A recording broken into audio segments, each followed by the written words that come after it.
Nós vamos do verso 4 ao verso 11. A parte A do verso 11, tá? A parte B do verso 11, ela vai estar encaixada no capítulo 7 em diante. Então, convido você a abrir sua Bíblia aí. Veja como a graça de Deus é superabundante sobre as nossas vidas. Porque o que a gente mais faz, meus irmãos, é pecar. A nossa pecaminosidade, ela é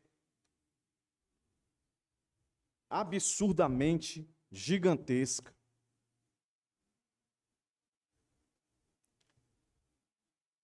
Por isso, nosso tema em Oséias, a superabundante graça de Deus. Só um Deus mesmo, superabundante em graça, meus irmãos, para agir assim com um povo tão pecador, com os pecados mais horripilantes. É por isso que a gente não deve se assustar com a depravação que a gente vive hoje no nosso mundo. Não é nada novo. O próprio povo de Deus praticou. Quando João escreve lá suas cartas, ele diz: não ameis o mundo, nem o que há no mundo, a concupiscência da carne, a concupiscência dos olhos, a soberba da vida. Ele sabia o que estava dizendo, ele sabia para quem estava falando. Para o povo de Deus, assim como nós. Assim como eles precisavam, nós também precisamos. Assim como esse povo aqui errou e pecou absurdamente, nós também pecamos, meus irmãos. Nós também pecamos. Há uma grande dificuldade de muitos cristãos entenderem a eleição. Muitos se debatem com essa doutrina da eleição. A percepção da grande maioria dos cristãos é que é inadmissível Deus escolher uns e reprovar outros, porque Deus é amor. Esses dias, eu vi uma entrevista de um apresentador, esqueci o primeiro nome dele, é não sei o que tal. Ele foi apresentador do CQC. Meus irmãos devem saber quem é. E ele, diante de um pastor, fez a seguinte afirmação: eu sou católico, mas eu frequento a Umbanda e a Macumba. Eu vou para o inferno? Aí o pastor respondeu o seguinte: não, você não vai para o inferno.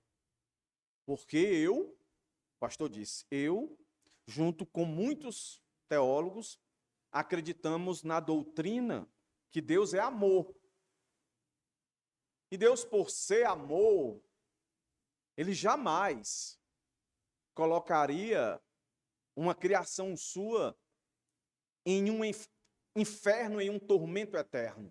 Isso não faz parte da característica dele. Completamente errado. Deus é amor, mas também é justiça. Logicamente que não tem como medir nem o amor, meus irmãos, e nem a justiça de Deus. Os dois andam abraçados. E pessoas que creem nisso são normalmente pessoas que não acreditam na escolha. Deus mandar a gente para o céu e mandar a gente para o inferno.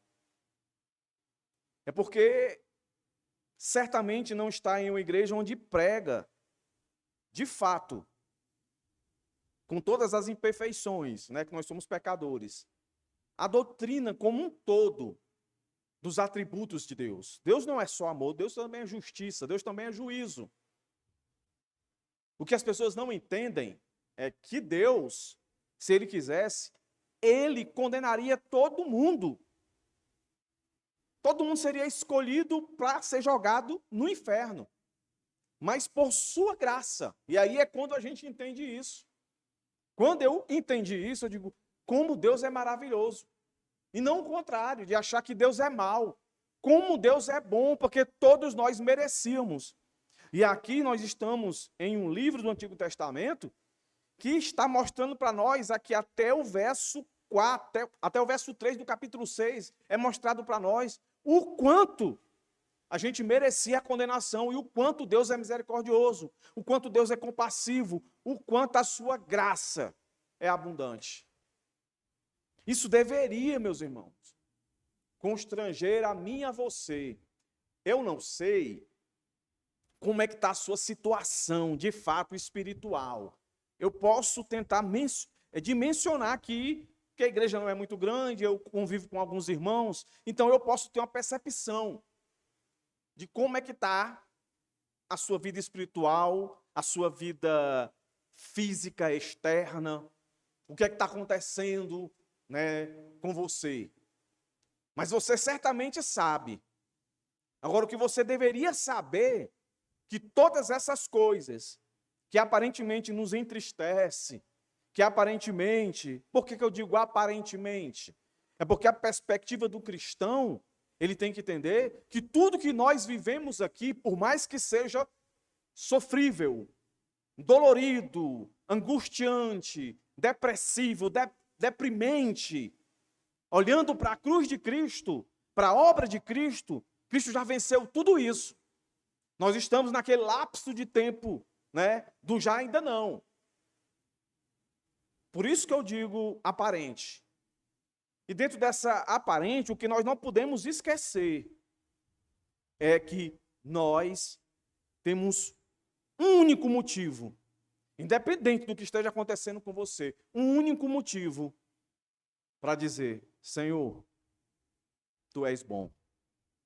Pelo simples fato de Ele ter alcançado você, enquanto Ele poderia ter rejeitado você. Que motivo? Não falta. O nosso texto de hoje vai mostrar pelo menos 3 motivos. Aqui no capítulo 6, do verso 4 até o 11. Pelo menos 3 motivos que seria suficiente para Deus desistir completamente da humanidade. Mas por que Ele não fez isso? Por que Ele não faz isso, meus irmãos? Porque a sua palavra diz que Ele não é homem para que minta nem se arrependa. Ele prometeu a Abraão, ele disse que esse povo ia se multiplicar, o seu povo ia se multiplicar apesar dos pesares. Então eu queria ler com você o texto e depois nós vamos dividir o texto. A partir do verso 4 do capítulo 6 de Oséias, que vai dizer o seguinte: Que farei com você, Efraim? Que farei com você, Judá? Porque o amor de vocês é como a névoa da manhã, é como o orvalho da madrugada, que logo desaparece. Por isso os abati, por meio dos profetas, pela palavra da minha boca os matei. E os meus juízos sairão como a luz. Pois quero misericórdia e não sacrifício, conhecimento de Deus, mais do que holocaustos. Mas eles transgrediram a aliança como Adão, eles foram infiéis a mim. Gileade é a cidade dos que praticam a injustiça, manchada de sangue. Como bandos de assaltantes que espreita alguém, assim é a companhia dos sacerdotes, pois matam no caminho para Siquém, praticam a perversidade. Vejo uma coisa horrenda na casa de Israel. Ali está a prostituição de Efraim. Israel se contaminou. Também você, Judá, será ceifado. Até aqui, meus irmãos. Vamos orar. Senhor, nós te clamamos e te pedimos, por tua graça, mais uma vez, ser conosco agora, Senhor, na exposição da tua palavra. Que cada um aqui nessa noite esteja completamente cativo à tua voz. Perdoa os nossos pecados, nossas falhas. Nos faz, Senhor, de fato, compreendidos acerca de tudo que vai ser falado aqui. Que os nossos corações saiam renovados com as nossas responsabilidades, com o coração grato, Senhor, por tamanho benefício de saber, mais uma vez, a Tua vontade para as nossas vidas nesse tempo, nessa hora. Abençoa, Senhor, dai-me sabedoria no falar, que alcance o coração do adolescente, da criança, do jovem, do adulto, do mais instruído, do menos instruído, Pai. Em nome de Jesus eu te peço e te rogo, hoje e sempre. Amém. Como é que a gente divide o texto aí, meus irmãos? Está aí, ó. Hipocrisia, verso 4 ao 6. Transgressão e infidelidade, verso 7 ao 9. E prostituição, do verso 10 ao 11. Está aí. Esses pecados aí são nossos também, meus irmãos. Às vezes a gente vive hipocritamente. Às vezes, e muitas vezes, a gente transgride e se torna infiel para com Deus. E muitas das vezes nos prostituímos. E Deus, com a sua infinita graça, abundante graça, está sempre nos chamando ao arrependimento.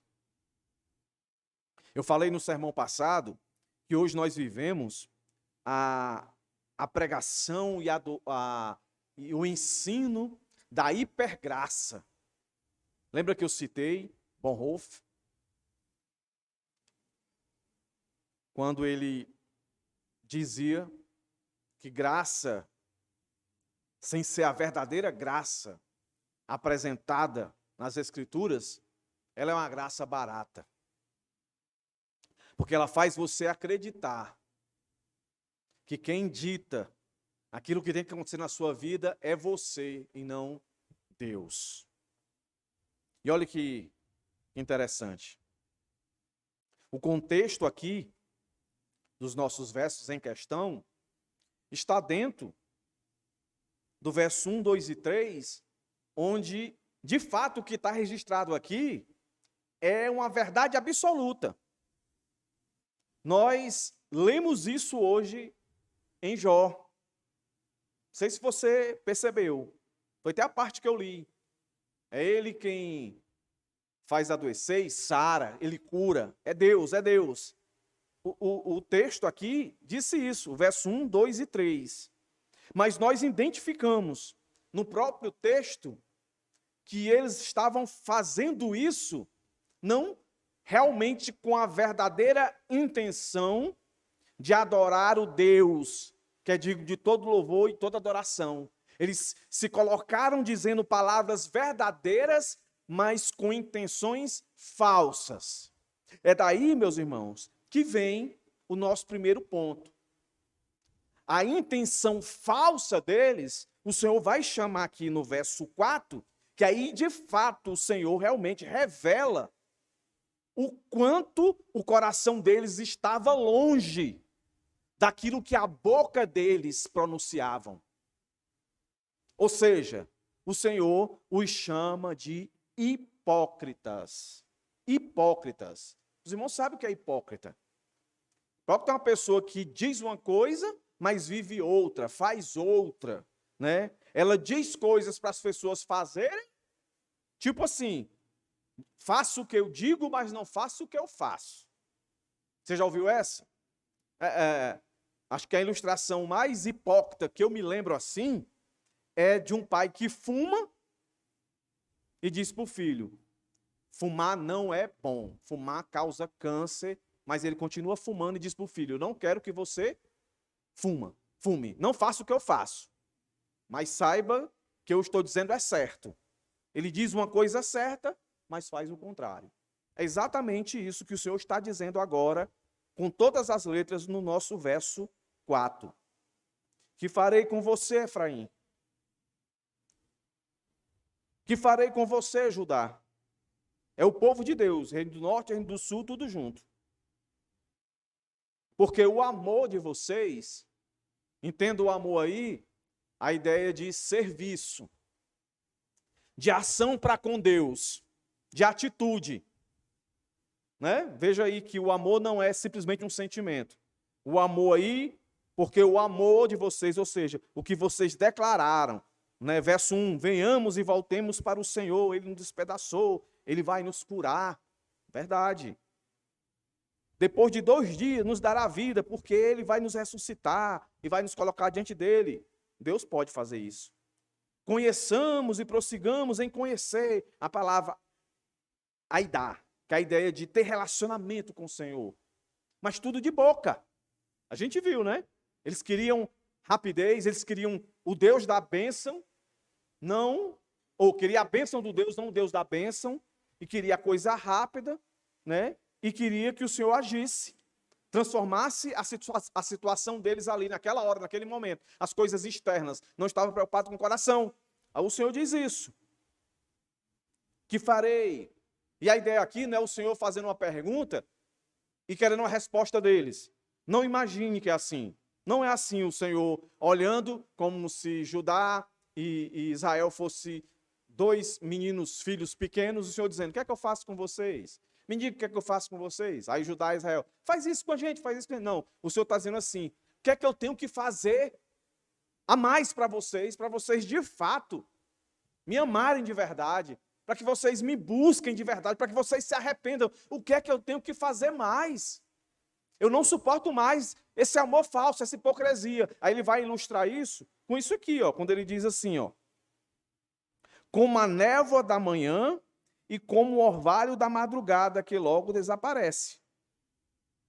Quem aqui já foi em serra, ou quem aqui já viu um inverno muito pesado no Ceará, teve uma época que deu uma névoazinha, de tão frio que ficou.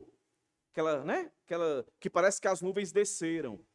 Mas se você for caminhando, vai se dissipando. Se você soprar, se você colocar as mãos assim, aquilo não tem estabilidade, aquilo não é concreto. É algo que desaparece. E aí depois ele diz, verso, como a névoa e como orvalho, que está a mesma coisa. Vai a ideia de manhã, que está amanhecendo, né? Aí é muito rápido. No instante desaparece. Ou seja, o Senhor está dizendo aqui, chamando eles de hipócrita e ilustrando com isso.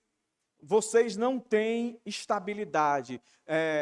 Vocês não me passam segurança. Vocês são falsos. Vocês são hipócritas. É isso que o Senhor está dizendo para eles. Que eles são hipócritas. Ou seja, eles viviam não uma devoção quando ia para a presença de Deus, mas um ativismo. Então é muito fácil, meus irmãos, a gente enganar os outros. Por exemplo, quem passar agora ali fora e olhar para cá, para dentro da igreja, ele vai ver todos nós aqui como pessoas crentes, religiosas, que estão na igreja, né? Que ele pode até dizer assim, essas pessoas estão melhor do que eu, né? Eu estou passando aqui, estou indo, sei lá, para uma festa, essas pessoas estão buscando Deus, estão na casa do Senhor. Aí imagina eles passando e vendo todos nós orar o que está no verso 1, 2 e 3. Aí que eles iam ficar convencidos, né? Rapaz, que povo quebrantado, olha aí, a fé deles como é grande, olha, Senhor, tu quebrou a gente, tu vai consertar. Senhor, e em pouco tempo, com 2, 3 dias, tu faz a coisa acontecer, Senhor. Tu derrama das tuas bênçãos, tu é um sol, tu é uma luz, e quando chega, resolve tudo. Pensa aí, meus irmãos. Mas só que é o seguinte, o máximo que as pessoas podem enxergar é isso. Mas Deus enxerga o interior. Ele sabe exatamente quando eu estou aqui cantando, ele sabe o que é que está no meu coração quando você está aí cantando, ele sabe o que é no seu coração, o que é que está fluindo do seu coração, como é que você está cantando, qual é a motivação que está fazendo você levantar a sua mão. Ele sabe se é na base da falsidade, da hipocrisia, ou se é em espírito, em verdade. Ele sabe. O ponto é, será que eu sei que ele sabe? O ponto é, será que eu sei que ele sabe? Eles aqui perderam totalmente, meus irmãos. Estavam tão influenciados pelo mundo que eles perderam totalmente o temor a Deus, a reverência a Deus. Mas Deus prova o seu amor aqui. Quando ele diz isso, meus irmãos, que farei com vocês, Efraim e Judá? Olha o amor de vocês. Aí ele vai dizer assim, ó, é por isso que a minha mão está sendo derramada sobre vocês. O discurso muda. Deixa de falar no presente e faz com que eles olhem no passado. A oração deles não era pedindo para que Deus aliviasse, E o Senhor vai dizer por que que não vai aliviar e o que de fato vai acontecer. Ambos, Reino do Norte e Reino do Sul, vão ser aprisionados. O Senhor vai usar os assírios e os babilônicos para exercer o seu juízo. Aí o Senhor reafirma quando ele diz isso. E olha o que ele vai dizer no verso 5. Aí é o amor, a justiça de Deus agindo. O Senhor está fazendo isso aqui, por incrível que pareça, por amor a esse povo. Por amor. Meus irmãos, eu sempre costumo ilustrar a ação de Deus, né, em preservar o seu povo, é causando dor, incômodo, para que ele se volte para a única saída, que é o próprio Deus. É assim com a doença, o corpo da gente. A nossa cultura brasileira, a gente só vai ao médico mesmo quando está para morrer, não é assim não? Enquanto está para aguentar a dor, a gente fica se segurando, se segurando. A gente vai fazendo paliativos, né? Usando aquelas coisas dos avós da gente. Faz esse chazinho, faz. Mas quando vem uma dor, algo que nos faz sofrer de um jeito que a gente vê que os nossos recursos já não dão mais, o que é que a gente faz? A gente vai direto para o hospital e a gente já quer chegar derrubando a porta porque a gente quer ser atendido, porque a gente está vendo que a nossa necessidade é muito grande. Com o pecado é a mesma coisa. Não tem como Deus trazer os seus filhos para o caminho certo se não for com muito sofrimento, fazendo eles perceberem o quanto eles estão adoecidos com o pecado. A semelhança de um pai que ama seu filho. Se um pai vê um filho sofrendo com dor, ele vai negar o atendimento? Não.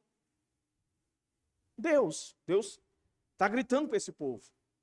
Por isso eu estou maltratando vocês, para que vocês se voltem para mim, para que vocês parem de viver uma vida de hipocrisia, para que vocês me louvem, me adorem pelo que eu sou, não pelo que eu posso fazer.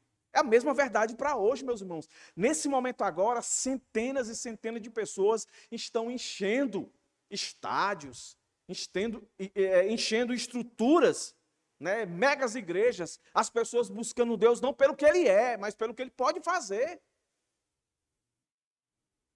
E não tem outro método. É a dor. É a dor da consequência do pecado, que é o juízo de Deus, que vai fazer o seu povo olhar para ele, porque ele diz isso aqui, ó. Olha o verso 5, meus irmãos. Por isso, olha os verbos aí. Os abati. E como foi que ele fez isso? Por meio dos profetas. O Senhor levantava um profeta, aí você se lembra aí de Isaías, Jeremias. Qual era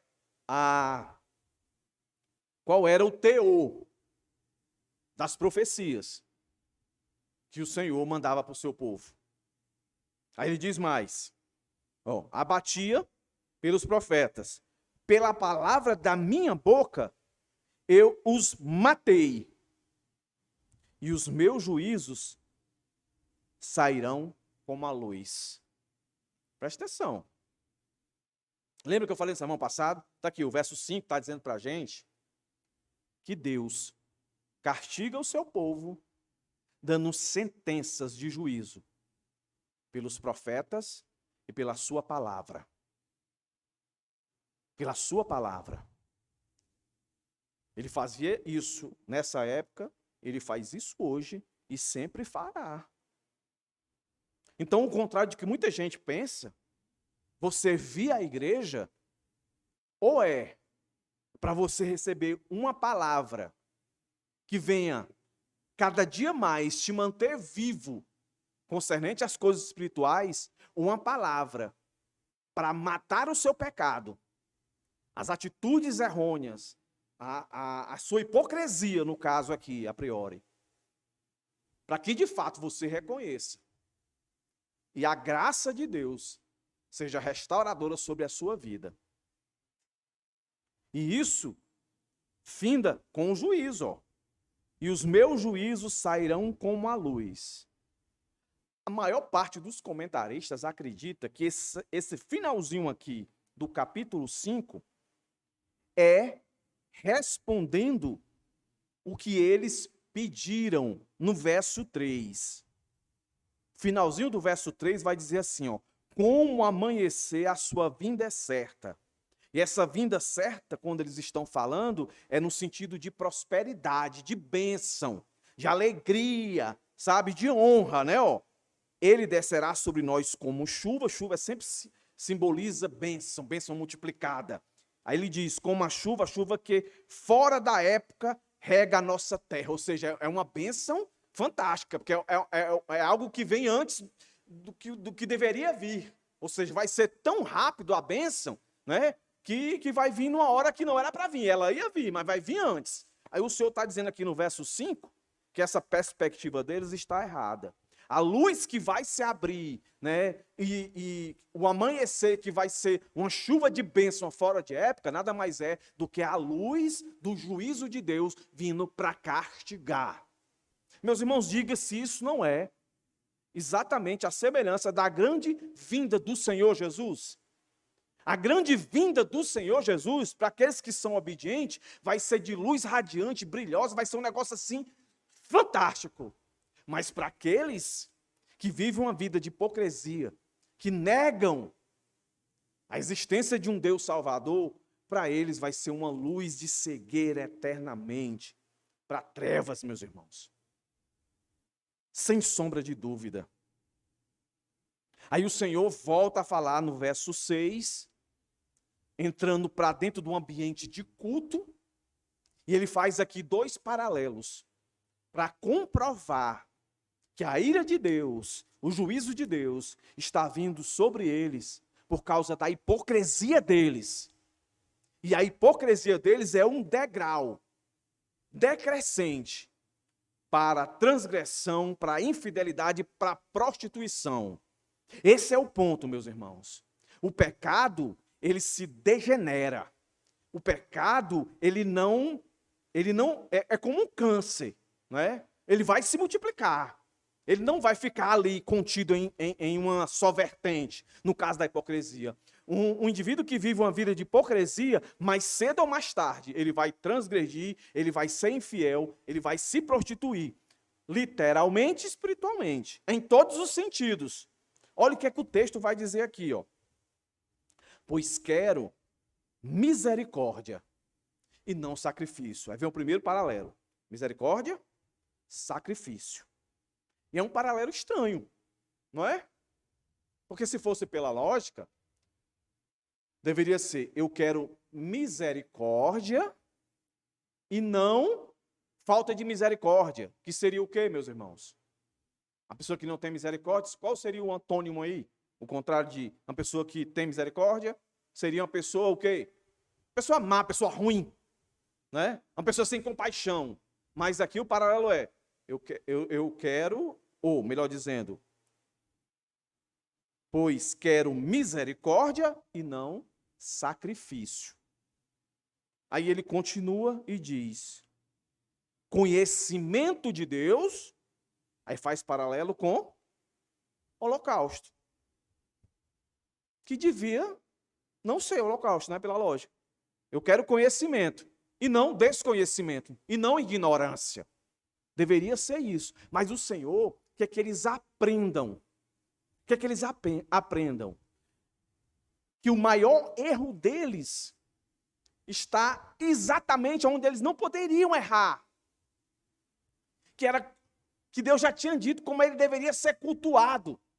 E como se deveria chegar no culto para adorar o Senhor. Por isso esse paralelismo aqui de misericórdia com sacrifício, conhecimento com holocausto. Misericórdia, os irmãos já sabem. Ser bondoso, ser benigno. No caso aqui, sacrifício é a ideia do ato de sacrificar. A ação. Então, o que o Senhor está querendo dizer assim, ó? Eu quero uma ação de vocês baseado na misericórdia, não na hipocrisia. E quando ele diz misericórdia, o que ele está apontando? Qual era o contexto aqui, meus irmãos? Era cada um por si. Lembra, quando a gente volta aqui, ó, no capítulo 4, quando ele diz assim, a partir do verso 1, filhos de Israel, escutem a palavra do Senhor, porque o Senhor tem uma controvérsia com os moradores da terra. Não há verdade, não há amor, não há conhecimento de Deus na terra. Mas o que é que há? Falso juramento, mentira, assassinato, roubo, adultério, a violência, homicídio sobre homicídio. Então o contexto é esse, o Senhor está dizendo aqui, ó, vocês chegam diante de mim no culto e vocês vão com um ato, vêm com o desejo de sacrificar a mim, mas com o coração todo odioso, matando, assassinando, roubando, mentindo. No bom sentido da palavra, comprando e não pagando, enrolando as pessoas, enganando as pessoas, comprando terreno quando o valor seria mais alto, pagando mais baixo, tomando terreno, invadindo propriedades. Aí vocês chegam aqui como se nada tivesse acontecendo, se mostrando aparentemente misericordiosos, quando na verdade não são. É isso aí que o Senhor está dizendo para eles. Seu cambada de hipócritas, eu conheço o coração de vocês. Vocês estão chegando com essa ação de sacrifício com as mãos manchadas, de falta de compaixão e de misericórdia. Meus irmãos, quem estava fazendo isso era o povo de Deus, não era o povo ímpio que existia naquela época. Eles já faziam isso, mas aqui era o povo de Deus que estava fazendo isso. Tente imaginar, meus irmãos, era o povo de Deus fazendo isso. Um povo que era sempre lembrado de onde estavam, como saíram, como foram sustentados, e mesmo assim faziam essas coisas. E Deus está dizendo para eles: eu quero a misericórdia de fato, para que a ação de vocês de sacrificar, oferecer, seja advindo de um coração realmente quebrantado e contrito, que era a única coisa que não estava acontecendo com eles. Aí o Senhor vai mais adentro. E ele diz assim, ó: conhecimento de Deus mais do que o holocausto. A palavra que está aqui, que foi traduzida por conhecimento, não é aidá, a mesma que foi colocada aqui nos primeiros versos, principalmente no verso 3. Conheçamos e prossigamos em conhecer. Não é a mesma palavra. A palavra que está aqui, que foi traduzida por conhecimento, é a ideia de discernimento, meus irmãos. De entendimento, simples assim. Discernimento. Ou seja, o indivíduo hipócrita, ele é uma pessoa sem misericórdia e é uma pessoa retardada. Ele não consegue entender aquilo que seria lógico. Que o seu sacrifício nada mais é do que uma oferta. O holocausto é oferta. Então ele deveria ter discernimento que jamais Deus aceitaria uma oferta das mãos de uma pessoa que vive uma vida de crueldade, que mata, que rouba, que mente, que engana, que usa todos os meios dos mais terríveis para adquirir o prazer, a alegria das coisas materiais. É isso que o Senhor está dizendo aqui para eles. Por isso eu quero misericórdia e não sacrifício. Conhecimento de Deus mais do que o holocausto. O Senhor aqui não está proibindo aquilo que Ele requeria de cada um. Se tinha que sacrificar e tinha que fazer o holocausto. O Senhor aqui não está dizendo que era errado fazer. O Senhor está dizendo que era errado a forma como eles estavam fazendo.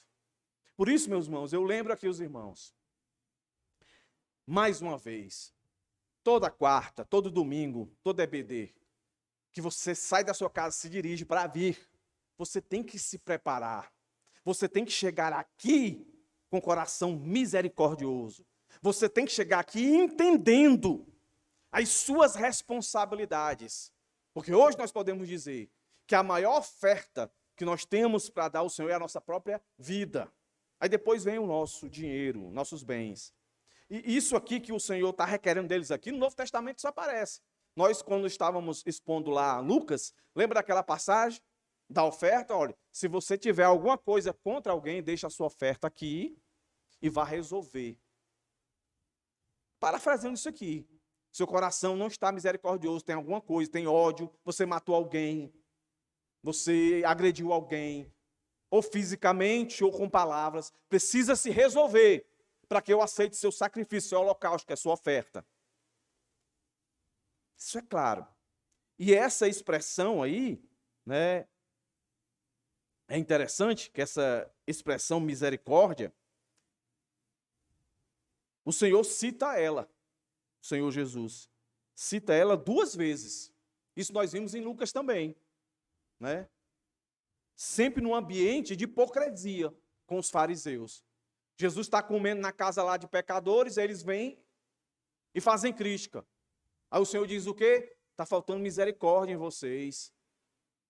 Vocês não têm amor por essas pessoas que necessitam de salvação. Eu não vim para os que estão bem de saúde, eu vim para os doentes, e vocês não têm misericórdia desse pessoal. Aí ele cita Oséias. Aí tem outro episódio que o Senhor também cita Oséias. E faz lembrar que é muito parecido também com o que Samuel cita para Saul. Lembra? Olha, como é impressionante isso. Como é impressionante isso, ó. Se alguém perguntasse para você, rapaz, por que que Saul perdeu o reino? Por que que foi tirado o reino de Saul e foi dado para Davi? Eu vou lembrar os irmãos. Está no contexto de sacrifício. Todas as vezes que o rei de Israel ia para a batalha, ele não podia ir antes de fazer um sacrifício. Quem era o responsável para fazer isso? Samuel. Era o responsável. Mas teve um dia que Samuel atrasou muito, atrasou tanto, que Saul sabia que não podia ir. Olha aí, a intenção dele era boa. Sabia que não podia ir sem falar com Deus, fazer um culto a Deus, um sacrifício a Deus e dizer, Senhor, nos abençoa. Foi o que ele fez com toda boa intenção, ó irmãos. Ele fez o sacrifício.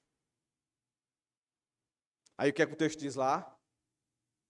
Eu quero obediência do que sacrifício. Por causa dessa desobediência, Saul perdeu o seu reino. Não foi porque ele matou muita gente, não foi porque ele blasfemou contra Deus, não foi porque ele se prostituiu, não foi porque ele agiu arrogantemente, foi porque ele desobedeceu ao Senhor. E é isso que o Senhor está dizendo aqui. Vocês me desobedecem. E por mais que vocês falem palavras bonitas, que vocês cantem, entoem hinos maravilhosos, as pessoas podem achar vocês santos, 100%, mas eu conheço o coração de vocês, vocês são hipócritas.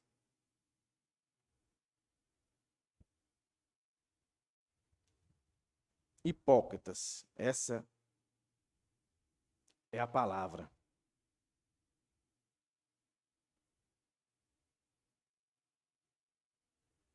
A partir do verso 7 até o 9, o profeta aqui, ele traz 2 palavras justamente para identificar a sequência dessa hipocrisia, o que foi que eles se tornaram. Aí aparece aí a primeira, ó, mas eles. Aí eles aqui, especificamente, há uma separação aqui. Eles aqui é para o Reino do Norte. Porque as 2 cidades que vão ser citadas aqui, Gileade, que está no verso 8, e a no verso 9, Siquém, faz parte do Reino do Norte. Então, eles aqui é especificamente para Israel, o Reino do Norte. Ele diz, ó, mas eles transgrediram. Transgredir, meus irmãos, é a ideia de passar do limite. Passar do limite. Ilustrando isso aqui, é você olhando lá para a queda. para a queda de Adão e Eva. O Senhor colocou eles dentro de um jardim e disse, ó, vocês podem caminhar por tudo que é canto aí, comer de toda árvore que tem aí, mas ele traçou um limite, uma fronteira. Aquela árvore ali é o limite, ó. Você não pode comer dela. Você não pode comer dela. Ponto. Foi o que aconteceu? Eles transgrediram. Essa é a ideia. Então o Senhor está dizendo para esse povo, ó, seus hipócritas, vocês foram além do limite que eu coloquei. E aí ele chama de aliança. E quem é que ele chama para fazer o comparativo? Olha aí. Como Adão. Faz eles olharem para onde? Lá para o jardim. Lá para a queda do homem. Lá para a separação. E aqui é a ideia de que de fato Deus tinha um pacto. Lá com Adão. Pacto das obras. Deus tinha um pacto com eles. Eu acredito nisso, mesmo sendo dispensacionalista. E o Senhor faz eles olharem. Vocês estão se comportando exatamente como Adão. É Adão, você entende, Adão e Eva.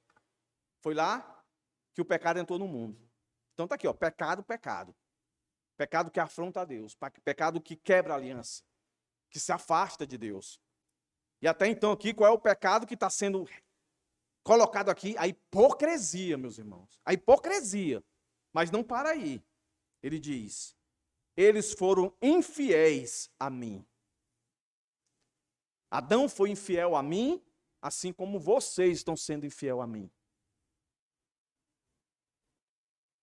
Aí ele vai trazer exemplos para que eles lembrem. Para nós aqui não tem muito efeito. Mas quando eles escutam isso aqui, Gileade é a cidade dos que praticam a injustiça. Injustiça. Quem está praticando justiça? Eles. E antigamente, Gileade não era uma cidade de injustiça, mas se tornou. Porque esse povo de Deus se deixou influenciar pelo seu mundo.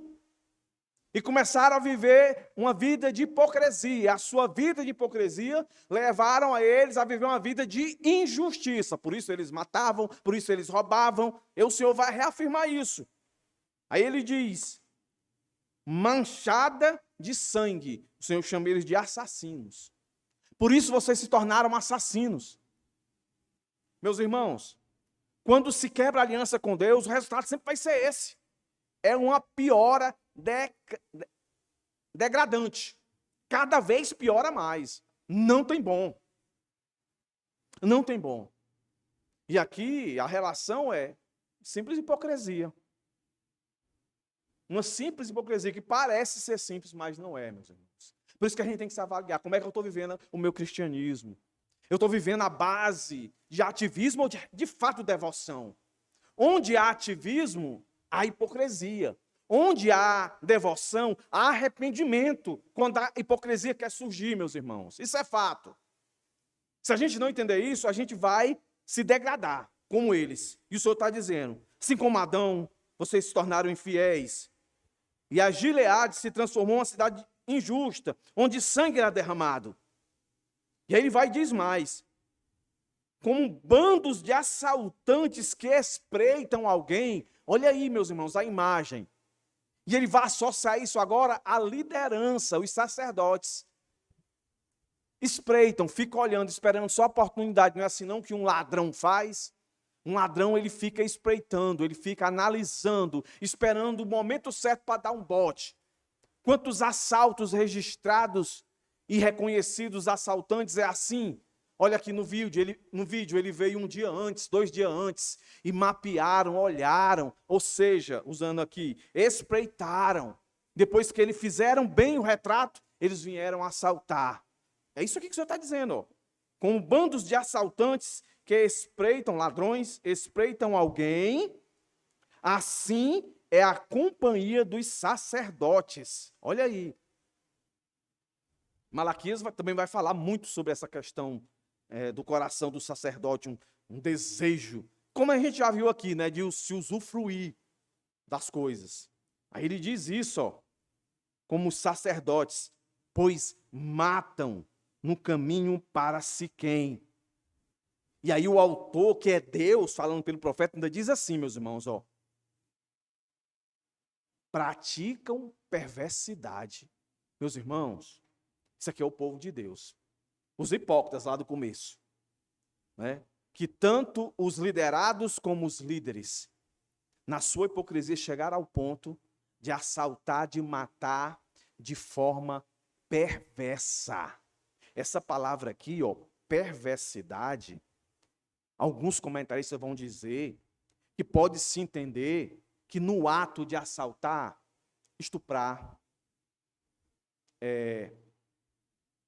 cortar a pessoa toda, fugiu a palavra agora. Pronto, é isso aí. Dá essa ideia, meus irmãos. Veja o texto, ó. Assim é a companhia dos sacerdotes, pois matam. Só isso aí já é ruim, né? Mas ele continua e diz, no caminho para Siquém praticam perversidade.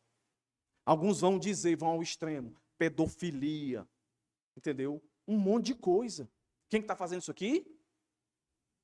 Os crentes, o povo de Deus. Meus irmãos, perceba como isso é sério. A gente acha que esse tipo de depravação é exclusiva do mundo ímpio. Um crente faz e pode fazer isso, se ele viver uma vida de hipocrisia, se ele viver uma vida de ativismo. Ele vai vir para Deus usando as prerrogativas que o mundo influencia ele. Eu venho para a igreja para ser o melhor, para ser o maior, para ser o mais poderoso, para ser o mais rico.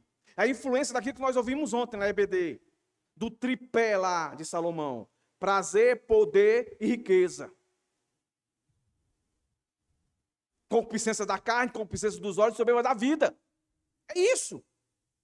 Então, se eu não viver uma vida de devoção, eu não vou saber lidar com o prazer, que tem prazer para nós, com poder, tem poder para nós, e com a riqueza, tem riqueza para nós.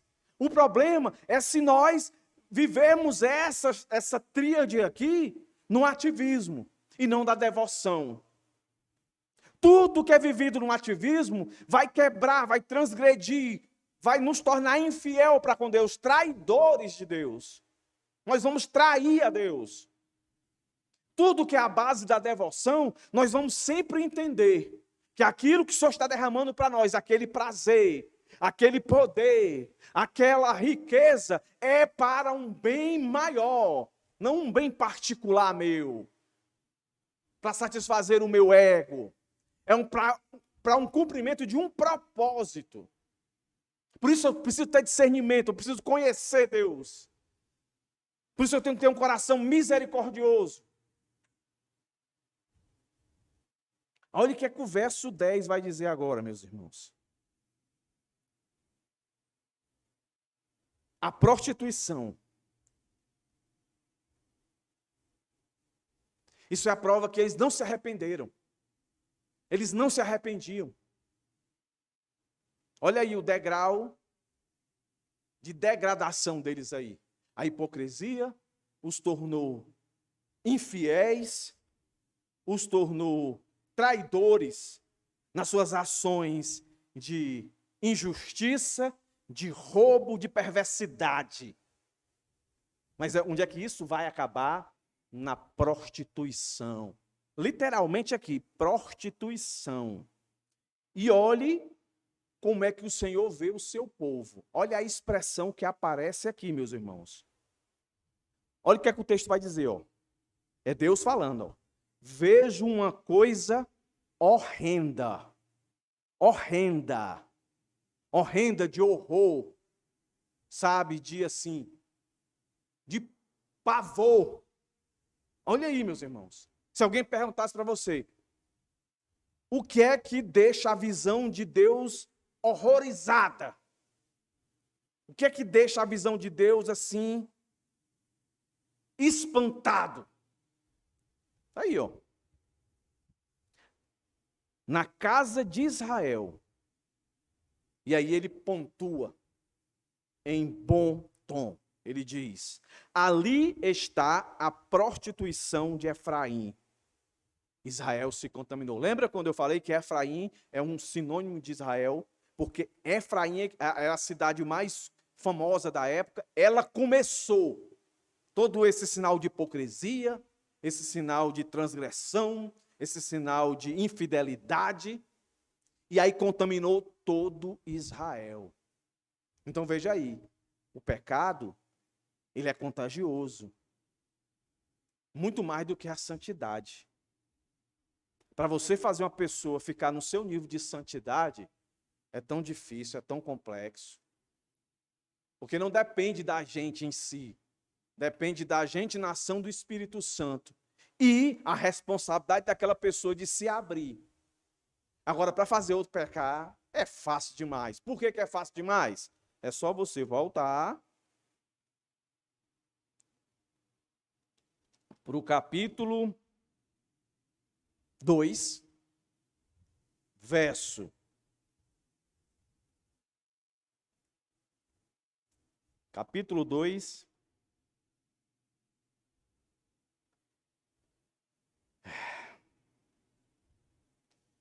Deixa eu me situar aqui.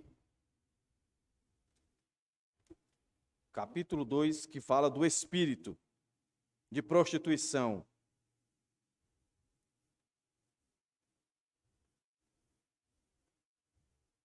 Se alguém achar, me diz aí.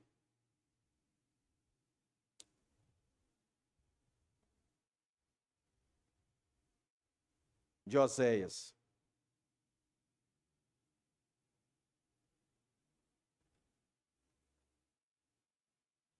Capítulo 2 não, irmãos. É capítulo 4. Capítulo 4, verso 12. Porque um espírito de prostituição os enganou. Verso 19. Um vento, que é o espírito, os envolveu. E no verso 4 do capítulo 5, um espírito de prostituição que está no meio deles e não conhecem o Senhor. Está aí. Agora volta para o capítulo 6. Por isso essa coisa horrenda. Os crentes, o povo de Deus aqui, estava totalmente sendo influenciado pelo espírito maligno, que jaz no mundo, não é como diz o Novo Testamento. Aí, meus irmãos, a consequência é juízo de Deus. Porque o Senhor vai terminar dizendo no verso 11. Aí entra Judá aqui, ó. Também você, Judá, será ceifado.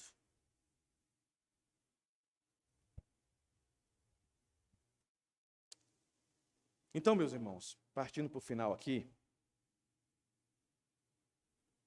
o Senhor tinha chamado a atenção de Judá para não andar com Israel. Mas Judá não ouviu o Senhor. Efraim poluiu, corrompeu todo o reino do norte. O reino do norte corrompeu Judá. Capítulo 7 vai vir as consequências. Mas aqui já deixa claro. Vai vir juízo de Deus. E aí é o ponto, meus irmãos. Como a gente tem tudo a ver um com o outro. Por isso que a gente tem que se preocupar e estar orando uns pelos outros. Quando você vê um irmão faltoso nos cultos. Quando você conversa com o irmão. E o discernimento, o conhecimento que você tem de Deus, você começa a perceber que tem alguma coisa errada. O que você tem que fazer é orar e começar a ajudar esse irmão. Porque a probabilidade dele contaminar você é muito maior do que você realmente contaminar ele com a sua santidade. Por que é difícil? Porque normalmente nós desconsideramos que é trabalhoso. Mas um comentarista diz o seguinte: quando um crente peca, esse pecado é mais grave, mais hipócrita e mais danoso do que o pecado do ímpio. Aí ele explica por quê. Por isso que é horrendo para o Senhor. Por quê? É mais grave porque o crente peca contra maior conhecimento. É mais hipócrita porque o crente denuncia o pecado nos outros, mas o comete em secreto. É mais danoso porque quando o crente peca, mais pessoas ficam escandalizadas e são atingidas. Então isso aqui fica para nós, meus irmãos, como também um comentarista diz, a análise do modo como o Senhor lida com esse pessoal aqui, conhecido como Reino do Norte, É um estudo de caso para que se compreenda como ele interage com aqueles que, independentemente da geração, desprezam a sua palavra e a sua bondade. Quando a gente despreza o conhecimento de Deus, porque no capítulo 4 foi nos dito isso, o meu povo está sendo destruído porque lhe falta conhecimento. Quando a gente despreza esse conhecimento, isso aqui está para nós didaticamente para mostrar que Deus vai nos punir. É graça de Deus em nos punir? É. Porque Ele quer que a gente volte para Ele. Mas, meus irmãos, nós temos a opção de viver uma vida de santidade, de conhecimento de fato do Senhor, para que não seja preciso o Senhor nos castigar. Entendeu? Eu me lembro quando eu era moleque, que vinha a ameaça da minha mãe. Só, vai tomar banho? Vai tomar banho. Se não for tomar banho, eu vou bater em ti. Aí tu vai apanhar e vai tomar banho do mesmo jeito. É melhor tomar banho sem apanhar. Porque apanhando ou não, tu vai tomar banho, mano. Então, do mesmo jeito, é Deus dizendo para a gente, olha, vocês têm que fazer o que é certo. Faça, sem ter que apanhar. Porque vocês vão fazer. Eu vou atrair vocês, eu vou dar meu jeito. E vocês vão fazer o que eu quero, porque eu sou Deus.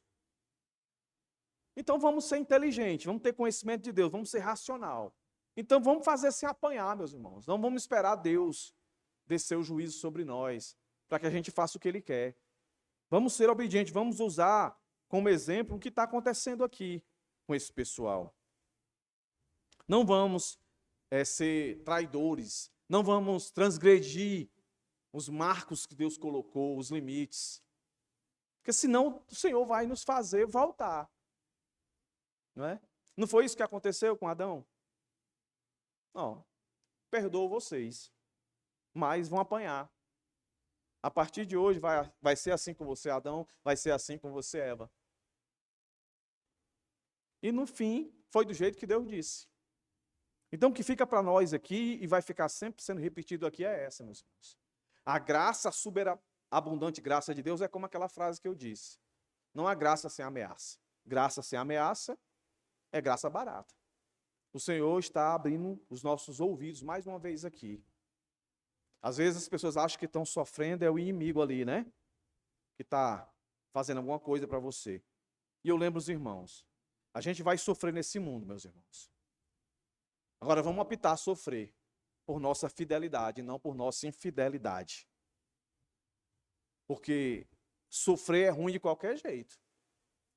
Então vamos deixar para sofrer aquilo que a nossa fidelidade vai nos fazer sofrer.